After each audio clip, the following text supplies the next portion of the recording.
Hello friends, നമുക്കറിയാം Kerala PSC വിവിധ ഡിപ്പാർട്ട്മെൻറ്റിലേക്കുള്ള driver തസ്തികകൾ വിളിച്ചിരിക്കുകയാണ്. പോലീസ്, ഫയർഫോഴ്സ് മുതലായിട്ടുള്ള ഒത്തിരി ഡ്രൈവർ പോസ്റ്റുകൾ ഇപ്പോൾ നിലവിൽ വിളിച്ചിട്ടുണ്ട്.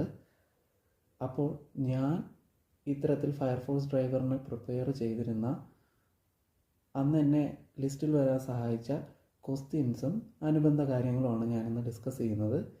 അപ്പോൾ നിങ്ങൾക്കിത് ഇഷ്ടമാണ് എങ്കിൽ നിങ്ങളിത് ചാനൽ സബ്സ്ക്രൈബ് ചെയ്യുക, അതുപോലെ ഷെയർ ചെയ്യുക. അതുപോലെ കൂടുതൽ ക്ലാസ്സസ് പ്രൊവൈഡ് ചെയ്യാൻ നിങ്ങൾ പറഞ്ഞു കഴിഞ്ഞാൽ ഞാൻ അതുപോലെ ക്ലാസ്സസ് ഇടുന്നതാണ്. അപ്പോൾ ഇന്ന് നമ്മൾ ഡ്രൈവർ പാർട്ടുമായിട്ട് ബന്ധപ്പെട്ട ഒരു 25 ക്വസ്റ്റ്യൻസ് ആണ് നമ്മൾ പഠിക്കാൻ പോകുന്നത്. അപ്പോൾ നിങ്ങൾക്ക് എഴുതിയെടുക്കാൻ വീഡിയോ പാസ് ചെയ്ത് നിർത്തിയതിന് ശേഷം ക്വസ്റ്റ്യൻസ് എഴുതിയെടുത്ത് പഠിക്കുന്നത് ആണ് വളരെ ഉചിതമായിട്ടുള്ളൊരു കാര്യം. അതല്ലെങ്കിൽ നിങ്ങൾക്ക് ഈ കേട്ട് പഠിക്കാനും കഴിയുന്നതാണ്. നമുക്ക് ഒരു 25 ക്വസ്റ്റ്യൻസ് ഇന്ന് ഡിസ്കസ് ചെയ്യാം. ഒന്നാമത്തെ ക്വസ്റ്റ്യൻ, പൊതുസ്ഥലത്ത് ഉപയോഗിക്കുന്ന വാഹനത്തിന് ഉണ്ടായിരിക്കേണ്ട ഇൻഷുറൻസ് പോളിസി ഏതാണ്? അപ്പോൾ അതിന് ഉത്തരം വാഹന ഇൻഷുറൻസ് ആണ്. നമുക്കറിയാം വെഹിക്കിൾ ഇൻഷുറൻസ്. രണ്ടാമത്തെ ക്വസ്റ്റ്യൻ, ഒറ്റത്തവണ നികുതി എത്ര വർഷമാണ്? 15 വർഷമാണ് ഒറ്റത്തവണ നികുതി. മൂന്നാമത്തെ ക്വസ്റ്റ്യൻ, ആധുനിക വാഹനങ്ങളിൽ ഡിമ്മർ ലൈറ്റ് സ്വിച്ച് എവിടെയാണ്? സ്റ്റിയറിംഗ് കോളത്തിലാണ്. പണ്ടുള്ള വാഹനങ്ങളിലൊക്കെ ഈ ഡിമ്മർ ലൈറ്റിനൊക്കെ ഉള്ള സ്വിച്ച് നമ്മുടെ ആക്സിലേറ്ററിനും ബ്രേക്കിനും ക്ലച്ചിൻ്റെ ആ ഒരു സൈഡിലായിട്ട് നമ്മുടെ കാലുകൊണ്ട് പ്രവർത്തിപ്പിക്കുന്ന രീതിയിലുള്ളതായിരുന്നു. ഇപ്പോൾ അതൊക്കെ മാറിയിട്ടാണ് നമ്മുടെ സ്റ്റിയറിംഗ് കോളത്തിൽ തന്നെ ഈ പറയുന്ന ഡിമ്മർ ലൈറ്റിൻ്റെയൊക്കെ സ്വിച്ചും കാര്യങ്ങളുമൊക്കെ നമുക്ക് കാണാൻ സാധിക്കും. നാലാമത്തെ ക്വസ്റ്റ്യൻ, ലേണേഴ്സ് ലൈസൻസ് ലഭിച്ചാൽ എത്ര നാൾക്കകം ടെസ്റ്റിന് ഹാജരാകണം എന്നുള്ളതാണ്. അപ്പോൾ ലേണേഴ്സ് ലൈസൻസ് ലഭിച്ചാൽ എത്ര നാൾക്കകം ടെസ്റ്റിന് ഹാജരാകണമെന്ന് ചോദിച്ചാൽ 1 മാസത്തിനുള്ളിലാണ്, 1 മന്ത്. സാധാരണ കാറുകളിൽ പ്രവർത്തിക്കുന്ന ബ്രേക്ക് സിസ്റ്റം ഏത് തരമാണ്? അപ്പോൾ നമ്മുടെയൊക്കെ വീടുകളിലൊക്കെ ഉപയോഗിക്കുന്ന സാധാരണ കാറുകളിലുള്ള ഈ ഒരു ബ്രേക്ക് സിസ്റ്റം ഏതാണെന്നാണ് ക്വസ്റ്റ്യൻ. അതിന് ആൻസർ ഹൈഡ്രോളിക് ബ്രേക്ക് സിസ്റ്റമാണ്. മറ്റൊരു ക്വസ്റ്റ്യൻ, ബ്രേക്ക് സിസ്റ്റം ബ്ലീഡ് ചെയ്യുന്നത് എന്തിനാണ്? ഹൈഡ്രോളിക് സിസ്റ്റത്തിലെ എയർ ഒഴിവാക്കാൻ. അപ്പോൾ ഹൈഡ്രോളിക് സിസ്റ്റത്തിലുള്ള എയർ ഒഴിവാക്കാൻ വേണ്ടിയിട്ടാണ് നമ്മൾ ബ്രേക്ക് സിസ്റ്റം ബ്ലീഡ് ചെയ്യുന്നത്. മറ്റൊരു ക്വസ്റ്റ്യൻ, ഒരു വാഹനത്തിലെ വൈദ്യുത പ്രവാഹ ശക്തി അളക്കുന്നതിനുള്ള ഉപകരണം. അത് നമ്മൾ ഫിസിക്സിലൊക്കെ പഠിച്ചിട്ടുള്ള ഒരു ക്വസ്റ്റ്യൻ തന്നെയാണ്. അപ്പോൾ വാഹനത്തിൽ നിന്നല്ല, എവിടെയും ഈ വൈദ്യുത പ്രവാഹ ശക്തി അളക്കുന്നതിനായിട്ട് നമ്മൾ ഉപയോഗിക്കുന്ന ഒരു ഉപകരണമാണ് അമ്മീറ്റർ. അപ്പോൾ ഒരു വാഹനത്തിലെ വൈദ്യുത പ്രവാഹ ശക്തി അളക്കുന്നതിനുള്ള ഉപകരണം അമ്മീറ്ററാണ്. ഓൾട്ടർനേറ്ററിൻ്റെ പ്രവർത്തനം എന്താണെന്നാണ് മറ്റൊരു ക്വസ്റ്റ്യൻ. യാന്ത്രികോർജ്ജത്തെ വൈദ്യുതോർജ്ജമാക്കി മാറ്റുന്നു. നമ്മുടെ വാഹനങ്ങളിലുള്ള യാന്ത്രികോർജ്ജം, അതായത് മെക്കാനിക്കൽ എനർജിയെ വൈദ്യുതോർജ്ജമാക്കി മാറ്റുന്നു, ഇലക്ട്രിക്കൽ എനർജിയാക്കി മാറ്റുന്ന ആ ഒരു ദൗത്യമാണ് ആർക്കുള്ളത്? ഓൾട്ടർനേറ്ററിൻ്റെ പ്രവർത്തനം എന്ന് പറഞ്ഞാൽ. സ്റ്റോറേജ് ബാറ്ററിയിലെ ഇലക്ട്രോലൈറ്റിൻ്റെ സാന്ദ്രത, ഡെൻസിറ്റി അളക്കുന്നതിനുള്ള ഉപകരണം ഹൈഡ്രോമീറ്റർ എന്നാണ് പറയുന്നത്. അപ്പോൾ സ്റ്റോറേജ് ബാറ്ററിയിലെ ഇലക്ട്രോലൈറ്റിൻ്റെ സാന്ദ്രത അളക്കുന്നതിനുള്ള ഉപകരണം ഹൈഡ്രോമീറ്ററാണ്. എൻജിൻ കൂളൻറ്റിൻ്റെ ഊഷ്മാവ് ഒരു പ്രത്യേക അളവിൽ പിടിച്ചു നിർത്തുന്ന ഉപകരണം ഏതാണെന്ന് ചോദിച്ചു കഴിഞ്ഞാൽ തെർമോസ്റ്റാറ്റാണ്. എൻജിൻ കൂളൻറ്റിൻ്റെ ഊഷ്മാവ്, അപ്പോൾ എൻജിനിൽ നമ്മൾ ഉപയോഗിക്കുന്ന ആ ഒരു കൂളൻറ്റിൻ്റെ ആ ഒരു പ്രഷർ, ടെമ്പറേച്ചർ ഒരു പ്രത്യേക അളവിൽ പിടിച്ചു നിർത്തുന്ന ഉപകരണം ഏതാണെന്ന് വെച്ച് കഴിഞ്ഞാൽ തെർമോസ്റ്റാറ്റാണ്. ടെമ്പറേച്ചർ ആണ് ഊഷ്മാവ് എന്ന് പറഞ്ഞാൽ. അപ്പോൾ ടെമ്പറേച്ചർ പ്രത്യേക അളവിൽ പിടിച്ചു നിർത്തുന്ന ഉപകരണം ഏതെന്ന് വെച്ച് കഴിഞ്ഞാൽ തെർമോസ്റ്റാറ്റാണ്. ഒരു വാഹനത്തിൻ്റെ പ്രൊപ്പല്ലർ ഷാഫ്റ്റിൽ യൂണിവേഴ്സൽ ജോയിൻറ്റ് ഘടിപ്പിക്കുന്നതിനുള്ള ആവശ്യകത എന്തെന്നാണ് മറ്റൊരു ക്വസ്റ്റ്യൻ. ഒരു വാഹനത്തിൻ്റെ പ്രൊപ്പല്ലർ ഷാഫ്റ്റിൽ യൂണിവേഴ്സൽ ജോയിൻറ്റ് ഘടിപ്പിക്കുന്നതിനുള്ള ആവശ്യകത എന്താണെന്ന് ചോദിച്ചാൽ എൻജിൻ്റെ ടോർക്ക് ഒരു പ്രത്യേക കോണിൽ ആക്സിലേക്ക് പകർന്നു നൽകാൻ വേണ്ടിയിട്ടാണ്.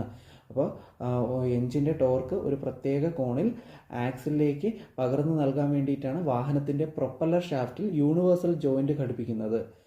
ഇനി മറ്റൊരു ക്വസ്റ്റ്യൻ, ബ്രേക്ക് ലൈനിൽ പ്രധാനമായി അടങ്ങിയിരിക്കുന്നത് എന്താണ്? അപ്പോൾ ബ്രേക്ക് ലൈനിൽ പ്രധാനമായി അടങ്ങിയിരിക്കുന്നത് എന്തെന്ന് ചോദിച്ചു കഴിഞ്ഞാൽ ആസ്ബറ്റോസ് ആണ്. ആസ്ബറ്റോസ് എന്ന് പറയുന്ന ഒരു മെറ്റീരിയലാണ് ബ്രേക്ക് ലൈനിൽ പ്രധാനമായി അടങ്ങിയിരിക്കുന്നത്. വ്യാപ്തത്തിൻ്റെ യൂണിറ്റ് എന്താണ്? അത് ക്യൂബിക് മീറ്റർ. നമുക്കറിയാം, മലയാളത്തിലാണ് ക്വസ്റ്റ്യൻ എങ്കിൽ ചിലപ്പോൾ ഘനമീറ്റർ എന്നും കാണാം. അപ്പം വ്യാപ്തത്തിൻ്റെ യൂണിറ്റ് എന്താണെന്ന് ചോദിച്ചു കഴിഞ്ഞാൽ ക്യൂബിക് മീറ്റർ അല്ലെങ്കിൽ ഘനമീറ്റർ. സൈഡ് വ്യൂ മിറേഴ്സ് ഏത് പ്രതലത്തിൽ ഉള്ളവയായിരിക്കും? നമ്മുടെയൊക്കെ വാഹനങ്ങളിലുള്ള സൈഡ് വ്യൂ മിറേഴ്സ്, നമ്മൾ ബാക്ക് സൈഡൊക്കെ കാണുന്നത് സൈഡ് വ്യൂ മിറേഴ്സിലൂടെയാണ്. അത്തരത്തിലുള്ള സൈഡ് വ്യൂ മിറേഴ്സിൻ്റെ ഏത് രീതിയിലുള്ള പ്രതലത്തിലുള്ളതാണെന്നാണ് ചോദിച്ചിരിക്കുന്നത്. അതായത് കോൺവെക്സ് ആണോ കോൺകേവ് ആണോ, ഏത് സർഫസ് ഉള്ളതാണ് എന്നാണ് ഒരു ക്വസ്റ്റ്യൻ. അപ്പോൾ നമ്മൾ മനസ്സിലാക്കി വെക്കേണ്ടത് സൈഡ് വ്യൂ മിറേഴ്സിൻ്റെ ആ ഒരു പ്രതലം എന്ന് പറഞ്ഞാൽ കോൺവെക്സ് ലെൻസ് ആണ്. മറ്റൊരു ക്വസ്റ്റ്യൻ, ഒരു വാഹനത്തിൽ AC ഉപയോഗിക്കുന്നത് എന്തിന്? നമ്മളൊക്കെ യാത്രയൊക്കെ ചെയ്യാൻ നേരത്ത് പ്രത്യേകിച്ചും ഭയങ്കര ചൂടൊക്കെ ഉള്ള സമയത്താണ് നമ്മൾ AC ഉപയോഗിക്കുന്നത്. അപ്പോൾ അത് തന്നെയാണ് ഉത്തരം. വാഹനത്തിലെ താപനിലയും ഈർപ്പവും നിയന്ത്രിക്കാൻ വേണ്ടിയിട്ടാണ്. വാഹനത്തിലെ താപനിലയും ടെമ്പറേച്ചറും അതേപോലെ തന്നെ ഈർപ്പവും ഒക്കെ നിയന്ത്രിക്കാൻ വേണ്ടിയിട്ടാണ് നമ്മൾ എന്ത് ഉപയോഗിക്കുന്നത്? AC ഉപയോഗിക്കുന്നത്. മറ്റൊരു ക്വസ്റ്റ്യൻ, എൻജിൻ വാൽവ് ക്ലിയറൻസ് പരിശോധനയ്ക്കാവശ്യമായ ഉപകരണം ഏതെന്നാണ്? എൻജിൻ വാൽവ് ക്ലിയറൻസ് പരിശോധിക്കുന്നതിനാവശ്യമായ ഉപകരണം, ആ ഉപകരണം ഫീലർ ഗേജ് എന്ന് പറയുന്ന ഒരു ഉപകരണം വെച്ചിട്ടാണ് നമ്മൾ എൻജിൻ വാൽവ് ക്ലിയറൻസ് പരിശോധിക്കുന്നത്. മറ്റൊരു ക്വസ്റ്റ്യൻ, റോഡിനെ രണ്ടായി ഭാഗിക്കുന്ന ഒറ്റയോ ഇരട്ടയോ വരകളിലുള്ള റോഡ് ഡിവൈഡിംഗ് മാർക്ക് ഏത് നിറമാണ് എന്നാണ്. നമ്മൾ റോഡിലൂടെയൊക്കെ പോകാൻ നേരത്ത് പലതരത്തിലുള്ള മാർക്കിങ്സ് നമ്മൾ കാണാറുണ്ട്. വൈറ്റ് കാണാറുണ്ട്, അതേപോലെ തന്നെ യെല്ലോ കളറിലുള്ള മാർക്കിങ്സ് കാണാറുണ്ട്. അത് തന്നെ കണ്ടിന്യൂസ് ആയിട്ട് വരച്ചിട്ടുള്ളത് കാണാം, ഒരു സ്പേസ് ഇട്ട് വരച്ചിട്ടുള്ളത് കാണാം. അപ്പോൾ ഇതിനൊക്കെയും പ്രത്യേക അർത്ഥങ്ങളാണ്.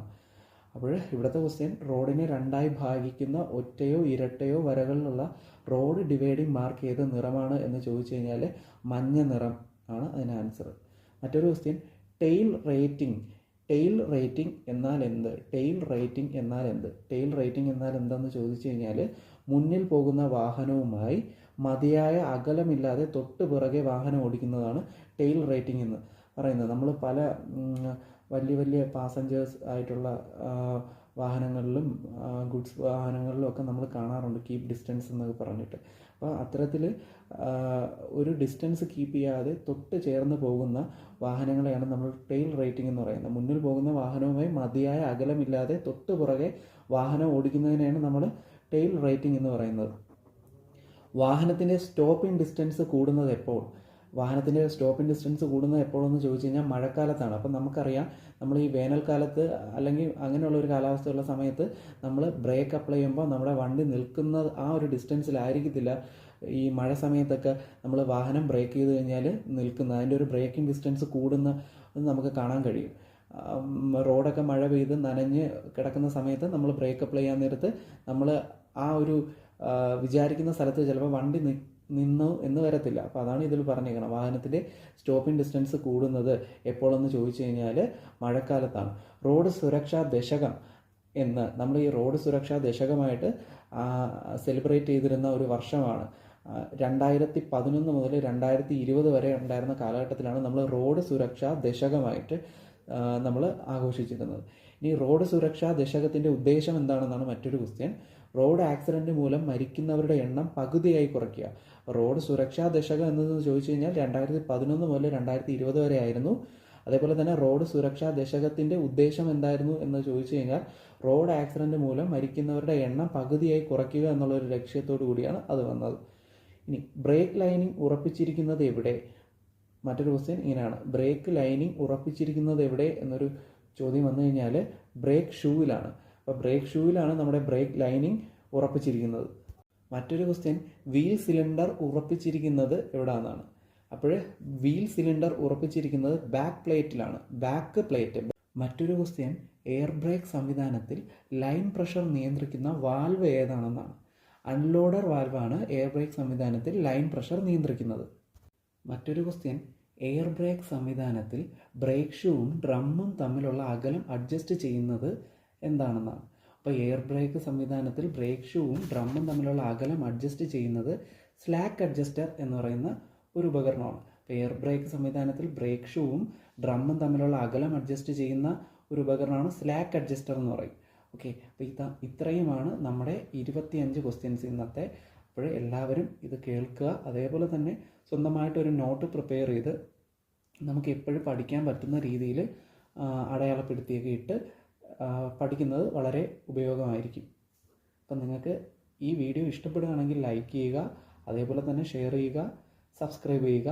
കൂടുതലായിട്ടുള്ള വീഡിയോസ് വേണമെങ്കിൽ കമൻറ്റ്സ് ഇടുകയും ചെയ്യുക.